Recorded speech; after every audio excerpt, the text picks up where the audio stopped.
வணக்கம் தலைமைகளே. இன்றைக்கு ஆகஸ்ட் மாதம் 25ஆம் தேதி செவ்வாய்க்கிழமை. ஒரு முக்கியமான தகவல் ஈரான் விஷயத்தில்.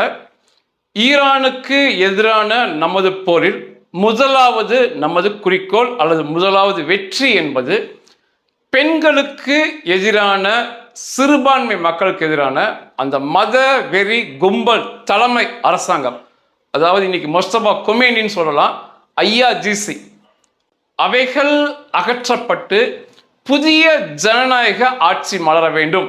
இதுதான் நம்முடைய முதல் வெற்றி. அதை நோக்கி விரைவாக நகர்ந்து கொண்டிருக்கிறோம், அல்லது அது வெகு சீக்கிரத்தில் நிறைவேறப் போகிறது என்று ரகசிய தகவல் வந்திருக்கு. உங்களுக்கு சந்தேகம் வரலாம், எத்தனை நாள் இதுக்கு எடுத்துக்கும் என்ற கேள்வி கூட கேட்குறீங்க. இன்னுமா மாறல அப்படிங்கிறீங்க. கிட்டத்தட்ட 47 வருட தலைமை ஈரானுடைய இந்த மதவெறி அலி கொமேனி தலைமைகள் 47 வருஷம் ஆட்சி செய்த தலைமை. உலகத்தின் வல்லரசுன்னு சொல்வது ஈரான் ஒரு வல்லரசு நாடாக இருந்தது. தரை வழி சண்டை நடத்தாம எந்த வித பெரிய இழப்பை நாம் சந்திக்காமல் அவ்வளவு பெரிய தலைமையை மாற்றுகிறோம் அப்படிங்கிறது மிகப்பெரிய விஷயம். அவ்வளவு எளிதில் இது நடக்கிறதே மிகப்பெரிய விஷயம். அந்த தலைமை மாற்றப்பட்டு புதிய ஜனநாயக ஆட்சி வந்தா அது உலகத்தில் 8வது அதிசயம் சொல்லி பதிவு பண்ணும். அவ்வளோ பெரிய விஷயம் அது. நீங்க அதை வெகு விரைவில் எதிர்பார்க்கறது அது பொதுவாக மனுஷங்க அப்படிதான் எதிர்பார்ப்போம், உடனே எல்லாம் நடக்கணும் அப்படின்னு. அது அப்படியே இல்லை, நேரம் எடுத்துக்கும். ஆனால் 100% நாம் வெற்றியை பெறப்போகிறோம். இது ஏன் இன்னைக்கு மொசாத்தில் சில தகவல் வந்திருக்கு.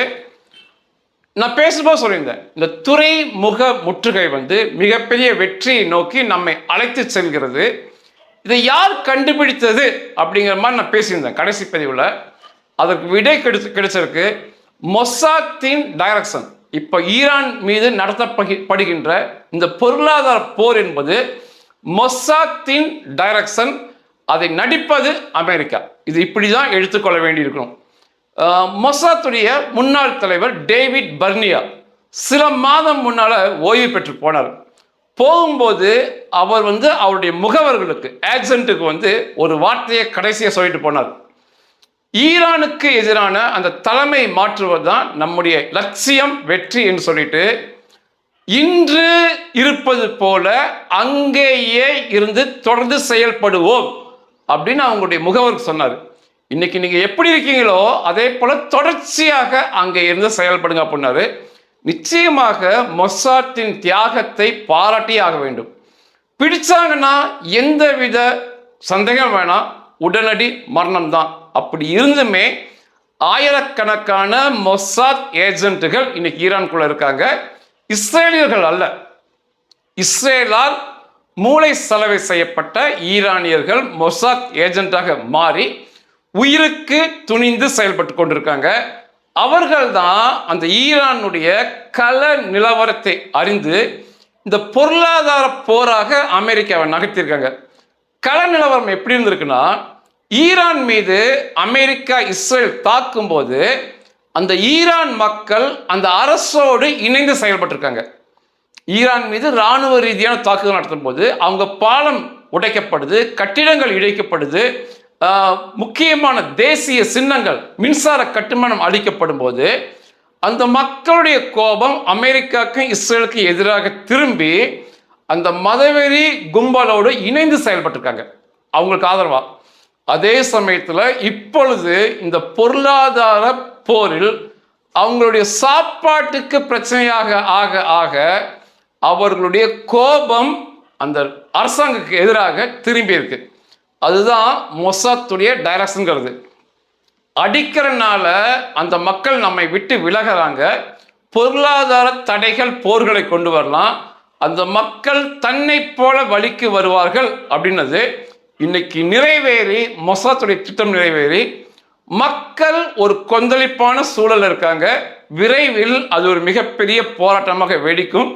நிச்சயமாக இந்த முறை மக்கள் போராட்டம் வெடிச்சது அப்படின்னா அந்த அரசால், அந்த மதவெறி கும்பலால் கட்டுப்படுத்த இயலாது. மிக மோசமான விளைவை அவர்கள் சந்திக்க நேரிடும். அந்த ஐஆர்ஜிசி இராணுவம், பாஜிஸ் துணை இராணுவம், அந்த மதவெறி குருமார்கள். ஏன்னா மக்களை கிட்டத்தட்ட 47 வருஷமா அடக்கியிருக்காங்க. அத்தனை கோபமும் தெருவில் ஒன்னா சேரும்போது லட்சக்கணக்கான மக்களை கொண்டிருக்கானுங்க. இது எல்லாமே அன்னைக்கு சேரும்போது நடுத்தெருவில் மிகப்பெரிய அளவில் அவங்க அடித்து விரட்டப்படுவாங்க. அதையொட்டிய சில சம்பவம் மட்டும் நான் பதிவு பண்ணுறேன். எப்பொழுதுமே ஒன்று, பசித்தவன் விடமாட்டான் அப்படிம்பாங்க. ஒருவனோட வயிற்று பசி அவனுக்கும் குடும்பத்துக்கு இருந்தா என்ன செய்யவும் தயங்க மாட்டான் அப்படிம்பாங்க. இந்த புரோட்டாவே நீங்க சொல்றீங்க, புரோட்டா வந்து உடல்நலத்துக்கு கேடுங்கிறீங்க. உலக போரின் அப்பொழுது கண்டுபிடிக்கப்பட்ட உணவு பதார்த்தம் தான் புரோட்டா. பசியா இருக்காங்க ராணுவ வீரர்கள், மக்கள் பசியா இருக்காங்க, ஏதாவது ஒரு உணவை கொடுத்து உள்ள போட்டு அவங்க வயிற்று பசியை அடக்க வேண்டும் சொல்லி இந்த மைதா மாவை திரட்டி செய்யப்பட்டதுதான் புரோட்டா. ஆனால் இன்னைக்கு வரைக்கும் அந்த புரோட்டா தொடர்ச்சியாக சென்று கொண்டிருக்கு. இந்த வயிற்று பசி மிக முக்கியமானது. இன்றைக்கு ஒரு அமெரிக்க டாலர் ஈரான்ல 20 லட்சம் ரியாலா போயிருக்கு. 1979க்கு அப்புறம் ஈரானுடைய அந்த பணம் இந்த அளவுக்கு மதிப்பிழந்து இதுதான் முதல் முறை. இது உங்களுக்கு குழப்பமா இருக்கும். ஒரு டாலர் வந்து 20 லட்சம் ரூபாயான்னு சொல்லி 2 நாணயங்கள் அங்கு உண்டு. ஒன்று ஈரான் அரசு பூர்வமாக சொல்வது இந்த ரியால் சொல்றோம் பார்த்தீங்களா, அந்த ரியால். இன்னொன்று தோமன் அப்படின்னு ஒன்று இருக்கு. எண் மதிப்புல 4 பூஜ்ஜியத்தை அழிச்சிட்டாங்கன்னா அது தோமன். அப்படி பார்த்தீங்கன்னா ஒரு அமெரிக்க டாலர் இன்றைக்கு 20 லட்சம் ரியால். 4 சைபர் எடுத்தீங்கன்னா 200 தோமனா மாறி இருக்கு. நீங்க இந்தியாவை ஒப்பிட்டு பார்க்கணும்னா இன்னைக்கு அமெரிக்க டாலர் வந்து ஒரு டாலர் இந்தியாவில் 95 அப்படி போயிட்டு இருக்கு. ஈரான்ல 200 தோமனா போயிருக்கு. இங்க இந்தியாவை விட அனைத்துமே 2 மடங்கு விலைவாசி இருக்குன்னு சொல்லி இதுக்கு பொருள்படும். அதாவது 100% அல்ல, 80% இது அப்படிதான் எடுத்துக்கணும். பெட்ரோல், டீசல், அரிசி, மாவு, பழங்கள் எல்லாமே இந்தியாவில் நீங்க வாங்குறதை விட 2 மடங்கு விலை கொடுத்து ஈரானியர்கள் வாங்கணும். 2வது, அவருக்கான தேவைக்கான பொருளும் அங்கல்ல. அவங்க ஒரு பொருளை கேட்குறாங்க, இறக்குமதி தடைப்பட்டிருக்கனால அந்த பொருளில் இதை வச்சுக்கங்க அப்படிங்கிற ஜமாலிக்கும் சூழல் ஈரான் போயிட்டு இருக்காங்க. நீங்கள் இப்பொழுது பார்க்குற புகைப்படம் வந்து ஈரான் தலைநகர் டெஹ்ரான்ல அமெரிக்க அதிபர் வந்து ஏதோ கடலில் மூழ்குது போல ஒரு புகைப்படம், பிரம்மாண்ட போர்டு வந்து ஈரான்ல தலைநகரில் வச்சிருக்காங்க. இதை போல அநேக புகைப்படங்கள், அதாவது கட் அவுட்டுகள், ட்ரம்ப் மூழ்குவது போல, நெத்தனியாக மரணம் அடைவது போல, ட்ரம்ப்பும் நெத்தனியாகவும் தூக்கில் தொங்க விடுவது போல, இப்படி தொடர்ச்சியாக தெருக்களில் அந்த அரசு செஞ்சுட்டு இருக்காங்க. ஆனா நிஜத்தில் களத்தில் நேர்மாறான நிலைமை போயிட்டு இருக்கு. மக்களுடைய கோபம் அந்த அரசுக்கு எதிராக தான் போயிட்டு இருக்கு. நேற்று பார்க்கிற இந்த புகைப்படங்கள்லாம் ஓய்வூதியம் பெறுகின்ற நபர்கள், அதாவது ஓய்வூதியங்கள் வந்து தொடர்ச்சியாக பெற்றுக்கொண்டிருக்க ஈரான் நபர்கள், விலைவாசி கட்டுப்படாம போயிட்டு இருக்கு, எங்களுக்கு கிடைக்கின்ற பணத்தால எதையும் வாங்க முடியவில்லைன்னு சொல்லி நேற்று துணிச்சலாக போராட்டம் செய்த காட்சி, அந்த புகைப்படம் தான் நீங்க பாக்குறீங்க. 2வது புகைப்படம், ஒருவர் வந்து உயிருக்கு துணிந்து நான் பதிவிடுறேன்னு சொல்லி அவருடைய வீட்டில் உள்ள ஃப்ரிட்ஜ், இத்தனைக்குமே அவர் ஒரு வசதியான நபர், அவருடைய வீட்டில் இருக்கிற ஃப்ரிட்ஜை வந்து புகைப்படம் எடுத்து பதிவேற்றம் பண்ணியிருந்தார். அவர் என்ன சொல்லியிருக்காருன்னா, நீங்க பார்க்குற ஃப்ரிட்ஜில் இருக்க இந்த பொருட்கள் வந்து இன்னைக்கு அதிகம், நான் வந்து நடுத்தரத்தை தாண்டி மேலே இருக்கனால எனக்கு இதாவது கிடைச்சிருக்கு, இதுவும் இல்லாம தான் ஈரான் மக்கள் இருக்காங்க அப்படிங்கிற மாதிரி ஒரு கருத்தை வந்து அவர் பதிவு பண்ணியிருந்தாரு. எந்த அளவுக்கு அவர்கள் பரிதாபம் அப்படின்னா, நேற்று ஈரான்ல இயற்கை எரிவாயு, நேச்சுரல் கேஸ் அப்படிம்பாங்க, மிகப்பெரிய அளவு அவர்கள் பூமிக்குள் இருப்பது ரிசர்வ் கண்டுபிடிக்கப்பட்டது. ஏற்கனவே உலகத்திலேயே 2வது அதிக இயற்கை எரிவாயு ஈரானுக்குள்ள பூமிக்குள்ள இருக்கிறது ஏற்கனவே கண்டுபிடிச்சிருக்காங்க, நேற்றும் கண்டுபிடிச்சிருக்காங்க. ஆனா பரிதாபம் என்ன, அதை தோண்டி எடுக்கும் டெக்னாலஜி, தொழில்நுட்பமோ அல்லது அவ்வளவு பணமோ அவர்களிடம் இல்லை. அந்த இயற்கை எரிவாயு சும்மா அப்படியே உள்ள தூங்கிட்டு இருக்குது. நேற்று திங்கட்கிழமை தலைநகர் டெஹ்ரான்ல அநேக பெட்ரோல் நிலையங்கள்ல பெட்ரோல் இல்லை, சில பெட்ரோல் பங்க்ல பெட்ரோல் கிடைச்சிருக்கு. வரிசையா நின்று கியூல நின்று அலைந்து திரிந்து அந்த மக்கள் பெட்ரோல் வாங்கிட்டு இருக்காங்க. ஈரான் அரசு இதை ஒத்துக்கொண்டுள்ளது, பெட்ரோல் பிரச்சனையா போயிட்டு இருக்குன்னு சொல்லி. அவங்க என்ன சொல்றாங்கன்னா, ஈரான் அரசு நுகர்வை கட்டுப்படுத்துங்கள் அப்படிங்கிறாங்க அந்த மக்களுக்கு. அதாவது பெட்ரோலை அடிச்சுக்கிட்டு சும்மா சுற்றி செலவு பண்ணாதீங்க, நுகர்வை கட்டுப்படுத்துங்கிறாங்க. ஏன்னா பெட்ரோலை விலை ஏற்றுவதற்கும் பயப்படுறாங்க. இப்படி 2019 ஒரு முறை பெட்ரோல் விலை ஏற்றம் பண்ணி தான் மாபெரும் புரட்சி ஏற்பட்டு ஏகப்பட்ட மரணங்கள் ஈரான் நடந்து மிகப்பெரிய பிரச்சனையாச்சு. அதனால ஏற்கனவே பிரச்சனையா போயிட்டு இருக்கு, திரும்ப பெட்ரோல் விலையை ஏற்றி பிரச்சனை ஆயிடும்னு சொல்லி நுகர்வை கட்டுப்படுத்த வேண்டும், செலவு செய்வதை கட்டுப்படுத்த வேண்டும் சொல்லி அந்த அரசாங்கம் சொல்லி செயல்படுத்தி கொண்டிருக்காங்க. இன்றைக்கு ஒரு நாளைக்கு 1,40,00,000 லிட்டர் பெட்ரோல் பற்றாக்குறையா போயிட்டு இருக்கு ஈரான்ல.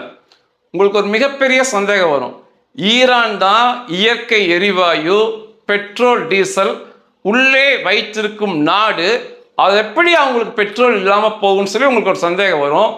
பூமிக்குள் இருந்து எடுக்கப்படுவது பெட்ரோல் டீசல் அல்ல, அது க்ரூட் ஆயில் அப்படிம்பாங்க, கச்சா எண்ணெய் அப்படிம்பாங்க. அந்த க்ரூட் ஆயிலை வைத்து ஒன்றுமே செய்ய முடியாது.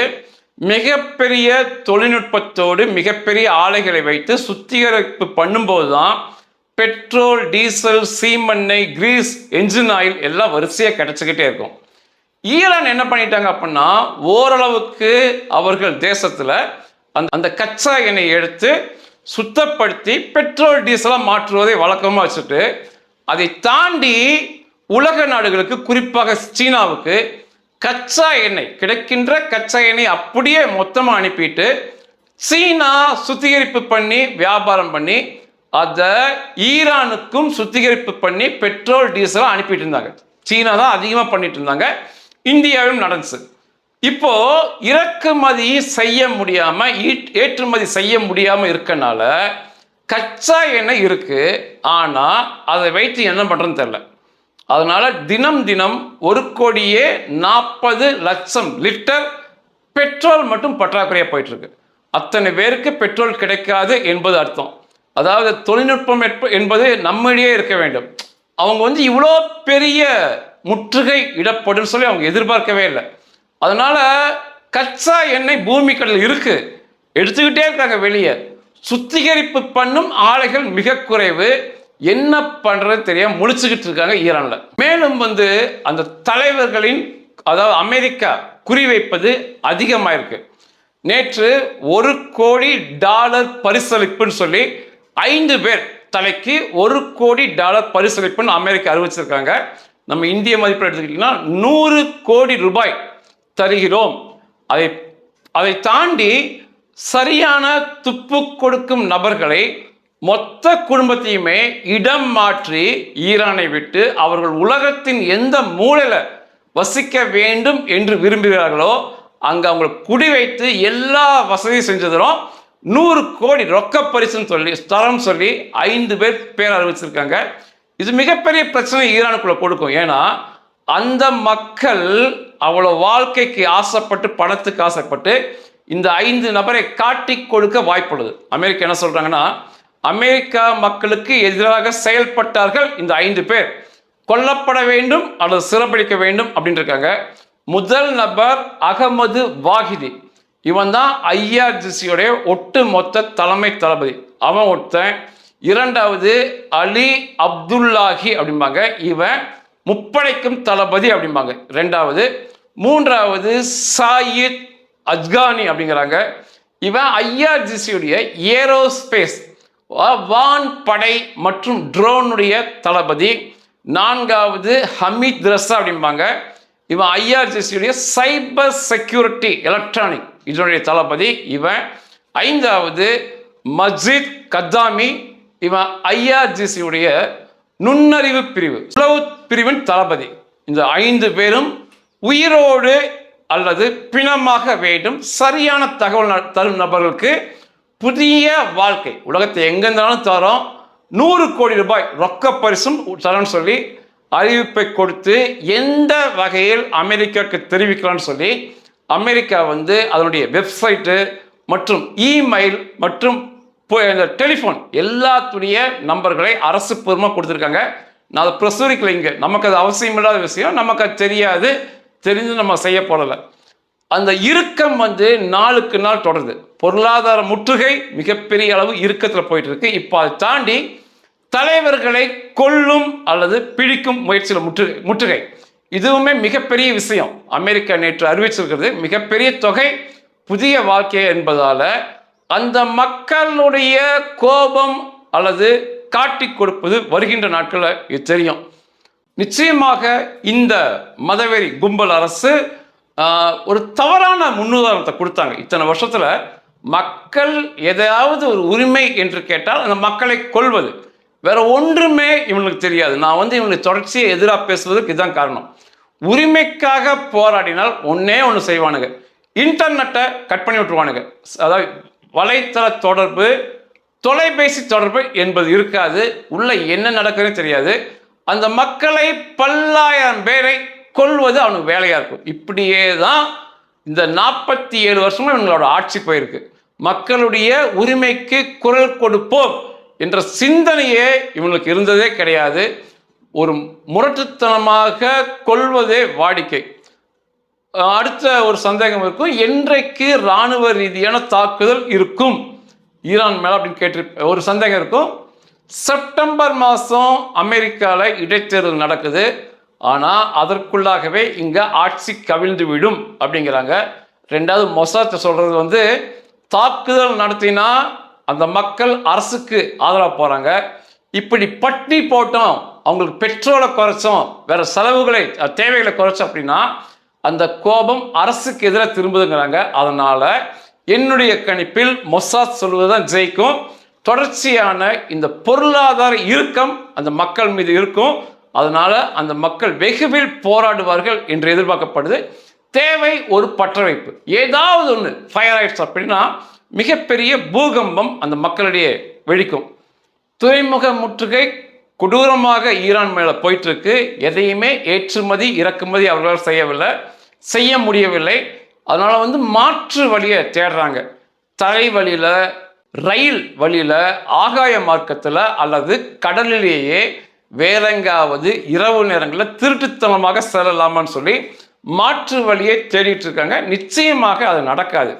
கப்பல்களில் அனுமதியோடு பிரம்மாண்டமான முறையில் சரக்குகள் நகர்த்துவது தான் மிக சரியான வழியாக இருக்குமே தவிர மற்ற இந்த போக்குவரத்துகள், சாலை போக்குவரத்து, ரயில் போக்குவரத்துலாம் சின்ன சின்ன பொருட்களை சிறிய அளவில் கொண்டு சேர்ப்பதற்கு உதவும்.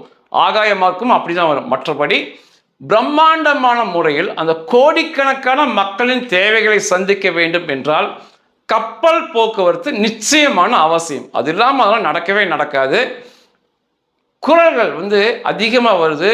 ஒரு மத்திய குடும்பத்துக்கு மேலே இருக்கிறவங்க, அதாவது பணக்கார வாழ்க்கை வாழும் அதிகாரிகள் கூட இந்த மாத சம்பளம் வருமா, நடக்கின்ற ஆகஸ்ட் மாத சம்பளம் வருமா என்ற கேள்விக்குறியில இருப்பது ஈரானுடைய குரல்ல தெரியுது. இரண்டாவது, 12,000 மக்கள்கிட்ட கருத்து கணிப்பு எடுத்தாங்க நேற்று. அந்த முடிவுகள் வெளியாச்சு. அந்த 12,000 பேர்ல எடுத்து கருத்து கணிப்பு எடுத்ததில்ல பெண்கள் ஆண்கள் ஈரான்ல 10ல் 9 பேர் கல்யாணம் செய்வதை விரும்பவில்லை. அப்படியே செய்திருந்தாலும் குழந்தைகள் பெற்றுக்கொள்வதை விரும்பவில்லை. 10ல் 9 பேர். ஏன் அப்படி சொல்றாங்க அப்படின்னா செலவீனங்கள், ரெண்டாவது பற்றாக்குறை, பணப்பற்றாக்குறை, மூன்றாவது நிச்சயமற்ற எதிர்காலம். இப்படி இருக்கனால திருமணமும் செய்து கொண்டு இன்னும் அதிக பிரச்சனைக்குள்ள போக விரும்பல, குழந்தைகளையும் பெற்றுக்கொண்டு அந்த குழந்தைகளை பிரச்சனைக்குள்ள வளர்க்க விரும்பவில்லை அப்படின்னு சொல்லி இன்னைக்கு 10ல் 9 பேர் திருமணம் வேண்டாம் என்று சொன்னா அது மிகப்பெரிய பிரச்சனைக்குரிய விஷயம் என்று அந்த தேசத்தில் பார்க்கப்படும். ஈரான்ல இன்னைக்கு அப்படி போயிட்டு இருக்கு. இந்த மொசாத்தின் வழிகாட்டுதல் தான் மிக சரியான வழிகாட்டுதல்.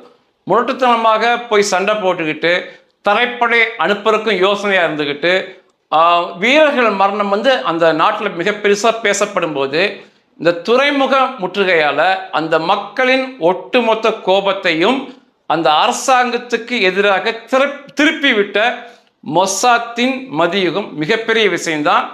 ஈரான் மிகவும் எதிர்பார்த்த ஹவுதி மூடர் கூட பைத்தியங்கள், இசபுல்லா பைத்தியங்கள், ஹமாஸ் பைத்தியங்கள், இவர்கள் கப் சிப் என்றிருப்பது இன்னும் மிகப்பெரிய கவலையாக ஈரானுக்கு பார்க்கப்படுது.